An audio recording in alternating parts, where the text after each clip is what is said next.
বন্ধুরা কেমন আছো সবাই? আশা করছি সবাই খুব ভালো আছো। আজ হলো রবিবার আর এখন টাইম হলো সকাল 9টা। শাশুড়ি মা বসছে পূজা করতে। আজকে দেরি করেই পূজা করতে গেছে। বাড়িতে সবারই শরীর খারাপ। সবারই শরীর খারাপ বলতে তোমাদের দাদারও সর্দি লেগেছে, জ্বর জ্বর ভাব, আমারও ঠান্ডা লেগেছে, আমার মেয়েটারও কালকের থেকে জ্বর, শরীর ভালো না, বমি হচ্ছে, জ্বর, আমার শাশুড়িরও ঠান্ডা লেগে গেছে, জ্বর জ্বর মানে মোটামুটি বলতে পারবো বাড়ির সবার শরীর খারাপ। সকাল থেকে আমি উঠিনি, মেয়েটা রাত্রি 3টের থেকে এত জ্বর এসছে, ঘুমায়নি, কিছু হয়নি, ওকে নিয়েই ছিলাম আমি। সে রাত্রি 3টের থেকেই জাগা বসে আছি। তো তোমাদের দাদাভাই একটু ঘরটর মুছলো, বাসন মাজলো, কাপড় কেচে আসলো, আমি ওকে নিয়েছিলাম, ছাড়তেই চাইছে না। বাচ্চা কাচ্চা শরীর খারাপ হলে জানোই তো যে মাকে ছাড়তে চায় না। তা যাই হোক ওকে নিয়েছিলাম। আর এতক্ষণে দেখো আমি এসে এখানে বসালাম ভাত। এখানে বসিয়েছি মুসুর ডাল, ডালের মধ্যে দিয়েছি পেঁপে, অনেকগুলো পেঁপে নিয়ে এসেছিলো, তো পেঁপে দিয়েছি। চলো বাকি এখন কী রান্নাবান্না করবো সেটা একটু দেখি। ছেলে গেছে পড়তে, আর গতকাল সন্ধ্যার থেকে বৃষ্টি শুরু হয়েছে, এতক্ষণে গিয়ে বৃষ্টিটা একটু বন্ধ হলো। ছেলে বৃষ্টির মধ্যেই গেছে টিউশন পড়তে, ছেলেরও পরীক্ষা চলছে। আজকে যেহেতু রবিবার, আজকে নেই, আর দুটো পরীক্ষা, 4টে পরীক্ষা বাকি আছে, দুটো দুটো করে। কাল 2 দিন হবে, তারপরেই শেষ, মানে কাল আগামীকাল হবে আর মঙ্গলবার হবে, তাহলে। আর মেয়ে হচ্ছে এখন একটু ঘুমিয়েছে, তাই আমি আসলাম রান্নাঘরে। তো আমি নেমে আগে চা করলাম, নিজে চা খেলাম, আমার দাদাভাইকে চা দিলাম, তো দিয়ে এই যে ভাতটা বসালাম। তো চলো এখন দেখা যাক আর কি কাটাকুটি করি, কি রান্নাবান্না করি। ততক্ষণে মেয়ে উঠে যাবে, আর মেয়েটা খেতেও চাইছে না, খাবার দেখলেই ওর বমি আসছে, এরকম করছে। তো চলো আগে হচ্ছে আমি একটু দেখে নিই কী কী কাটাকুটি করবো, গুচাগুচি করবো। বন্ধুরা এইদিকে একটা কড়াই বসিয়ে দিচ্ছি, এইদিকে একটা কড়াই বসিয়ে দিচ্ছি। এখানে করবো আমি মোচা তরকারি। আগের দিন মোচা নিয়ে এসেছিলো, অর্ধেক করেছিলাম, অর্ধেক রেখে দিয়েছিলাম। তো এই যে সিদ্ধ করে রেখেছি, এখন আমি এটাকে চটকে নেবো ভালো করে। আর এইখানে কেটে রেখেছি আলু, যেটা মোচার মধ্যে দেবো। এখানে জিরে ফোড়ন দিয়েছি, দেবো তেজপাতা, দিয়ে আলুগুলো দেবো।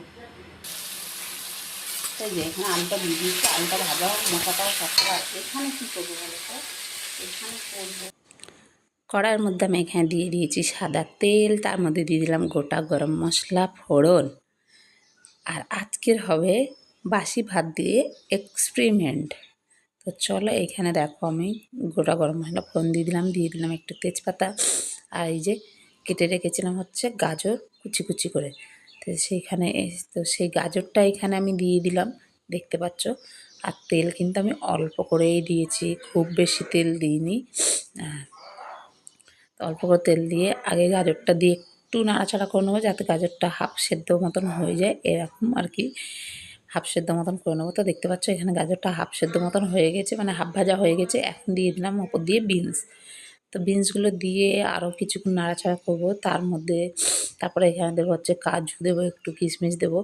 আশা করি বুঝতেই পারছো তোমরা আমি কি বানাতে চলেছি এটা দিয়ে। তো চলো দেখো বন্ধুরা, গতকালের বাসি ভাত দিয়ে আমি কী করলাম। এই যে এরকম ফ্রায়েড রাইস বানিয়ে নিয়েছি গতকালের বাসি ভাত দিয়ে, অনেকগুলো ভাত, দেখতে পাচ্ছ, এক কড়াই ভাত। তো ভাবলাম ভাতগুলো নষ্ট করবো, ওই জন্য এই যে এরকম দেখো ফ্রায়েড রাইস বানিয়ে নিয়েছি। আর এই দিকে হয়ে গেছে আমার মোচার ঘন্ট, দেখতে পাচ্ছ, এই যে মোচার ঘন্ট কিন্তু আমার রেডি হয়ে গেছে।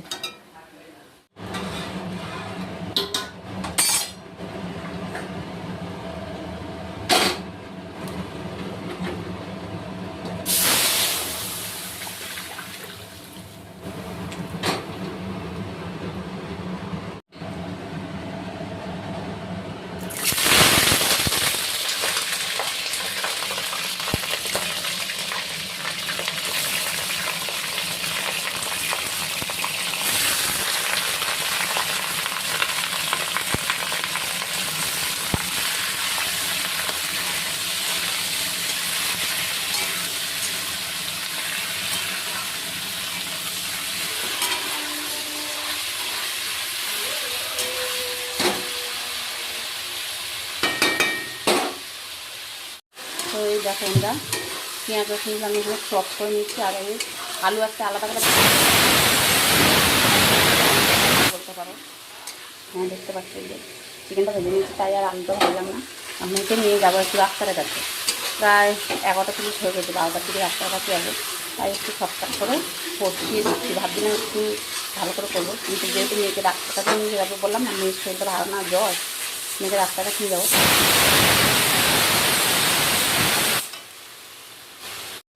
তো এখানে দেখো মাংসটা কোনো রকম কষি টষি একটু জল দিয়ে দিলাম তাড়াহুড়ো করে, যেহেতু মেয়েকে নিয়ে ডাক্তারের কাছে যাবো আর মেয়েটার হঠাৎ করে এতটা জ্বর এসে গেছে। তো মেয়েকে সব কিছু মানে রান্নাবান্না ফেলে দেখো কোনো রকম জল টল দিয়ে রান্নার মধ্যে কোনো রকম জল টল দিয়ে মেয়েকে নিয়ে ডাক্তারের কাছে যাচ্ছি। মানে কালকে থেকে মেয়েটার হঠাৎ করে এত জ্বর এসছে কি বলবো। তো এখন হয়তো এদের চেঞ্জের জন্যই সব বাচ্চা কাচ্চা জ্বর হচ্ছে। তো বেরিয়ে পড়েছি, নাহলে আবার ডাক্তার চলে যাবে, বেশি দেরি হলে ডাক্তার আবার চলে যাবে। আর আজকে যেহেতু রবিবার, ডাক্তার পাওয়াটা কিন্তু খুব টাফ। আর এটা ছিল রবিবারের ভিডিও। দেখো মানে মেয়ের যেহেতু শরীরটা খারাপ ছিল, আমি এমনিতেই এখন ভিডিও দিতে আমার একটু লেটই হয়ে যায়, আর তার উপর দিয়ে মেয়ের শরীর খারাপ। মানে সেই রবিবারের ভিডিও আমি এতদিনে মানে ভিডিওটা রেডি করতে পারছি বা পোস্ট করতে পারবো, মানে জানি না আমি কী করছি। আমি নিজেও জানি না যে আমি কী করছি। তো যাই হোক, চলো এখন মেয়েকে নিয়ে যাচ্ছি। আর তাই ভাবলাম যাওয়ার সময় তোমাদের সঙ্গে একটু শেয়ার করি যে মেয়েকে নিয়ে যাচ্ছি ডাক্তার কাছে। এই যে চলে এসেছি নার্সিংহোমে, এখানে ডাক্তার বসবে আজকে রবিবার, নার্সিংহোমে বসবে, আলাদা করে চেম্বার করবে না।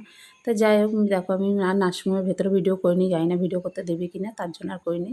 তো এখন হচ্ছে মেয়েকে ডাক্তার দেখানো হয়ে গেছে, এখন বেরোলাম, বেরিয়ে ওষুধ টষুধগুলো নেবো, নিয়ে সোজা বাড়ি যাবো। মেয়ের খিদেও পেয়ে গেছে প্রচণ্ড। ডাক্তার থেকে অনেকক্ষণ আগে চলে এসেছি 1:20, এখন বাজে 2:30। আসলাম, মাম্মামকে গরম জল দিয়ে গা মুছালাম, ছেলেকে খেতে দিলাম, মাম্মামকে খাওয়ানোর জন্য ভাত নিলাম। মাম্মাম তো খেলোই না, একটুকু ভাত খেলো না, 2-3 চামচ মুখে নিয়েছে, তারপর আর খেলো না। এখন আবার অনেক কষ্ট করে ভুলিয়ে ভালিয়ে অল্প একটুখানি সেরেলাক পাতলা করে গুলে মাম্মামকে খাওয়ালাম, জ্বরের ওষুধ খাওয়ালাম। দেখো মুখটা শুকিয়ে গেছে, আমার সোনার মুখটা শুকিয়ে গেছে। ও কি সোনার মুখটা শুকিয়ে গেছে, হ্যাঁ, থাকতেই চাইছে না, একদম জ্ঞানা জ্ঞানা করছে। এখন হচ্ছে যে ইসে করবো, তোমাদের দাদার কাছে দিয়ে আমি ভাতটা খাবো। এখন আমার মাথা থেকে ক্লিপটা নেবো। তো চলো, কারণ আমার বোতল ফুটানো হয়নি, বোতল ফুটাবো, আমি ভাত খাবো। টাকাও ক্লিপটা খুলে দিয়েছে। চলো টাটা বন্ধুরা। আমার মাম্মা ঘুমিয়েছিল একটুখানি, 15-20 মিনিটের জন্য ঘুমিয়েছিল, তারপর ঘুম থেকে উঠে গেছে, উঠে এসে দুষ্টুমি করছে, জ্ঞানা জ্ঞানা করছে, থাকতে চাইছে না। এখন হচ্ছে মাম্মামকে একটা ওষুধ খাওয়াবো। আর এই যে দাদাভাই আঁকতে গেছিলো, দাদাভাইও চলে এসেছে আঁকা করে, সোনাও আঁকা করে চলে আসবে। যা ঘাম মুখে, ঘামটা মুখ ব্যাগটা দেখছি। তুই কোথায় গেছিস? কোথায় গেছিস? কোথায় গেছিস? আমাকে নিয়ে যাসনি? হ্যাঁ, দাদাকে দেখলে খুব খুশি। দাদাকে বলো, দাদা জামা কাপড় ছেড়ে সবসময় থাকতে দেয়। যা, তোকে জামা কাপড় খুলে আসতে হচ্ছে। যা যা, শুধু যা। না না না না, দাদাভাইকে আদর করবো না, করবো না। দাদাভাইকে আদর করলে ওর ভীষণ না, কম না, দাদাভাইকে করবো না, করবো।